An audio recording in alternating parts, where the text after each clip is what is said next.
US oil technical analysis starting on the daily time frame. We have our daily upper zone, daily mid-range zone, and then our daily lower zone as well. I'm seeing a push to the downside, an exhaustion to the upside, a continuational push to the downside, breaking previous lower low over here.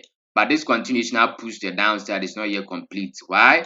Because the continuational push will only complete at an area of sensitivity. So price has to come all the way down here to complete the continuational push that we are talking about. All right, so with this information ahead, we are going to move on to the 4-hour time frame and then look for an entry around this level to capitalize on a continuational push before it completes on this particular level. All right, so let's take it to the 4-hour time frame and then find a possible entry to the downside.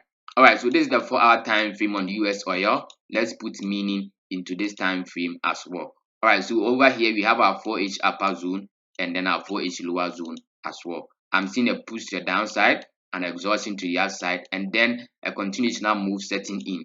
But will price be able to break this previous lower low and then drop all the way to the downside to complete the daily push? Certainly not. Why? Because there's a lot of buy pressure over here. As you can see, this is a very nice bullish candle over here. All right, so this is what is going to happen. Price is going to find buy pressure over here, as you're already seeing, and then go all the way up to find the second wave of sell pressure over here, which will push price all the way to the downside. So you are going to stay patient, wait for price to go all the way up, and then find the second wave of sell pressure over here, which will take price all the way to the downside to complete the daily push that we talked about. All right, so once price makes it here, we find entry here to capitalize on the continuational push that we talked about on the daily time frame. All right, so there are two things that can make the setup invalid. Number one is that if price does not come for the second wave of buy pressure and then instead continues to drop to the downside, this setup will become invalid.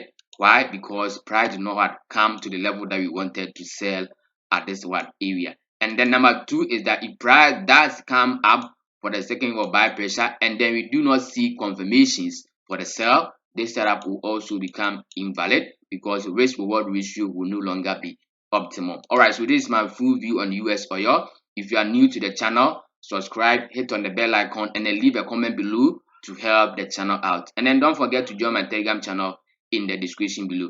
Thank you guys for watching. Stay classy, trade classy. Peace.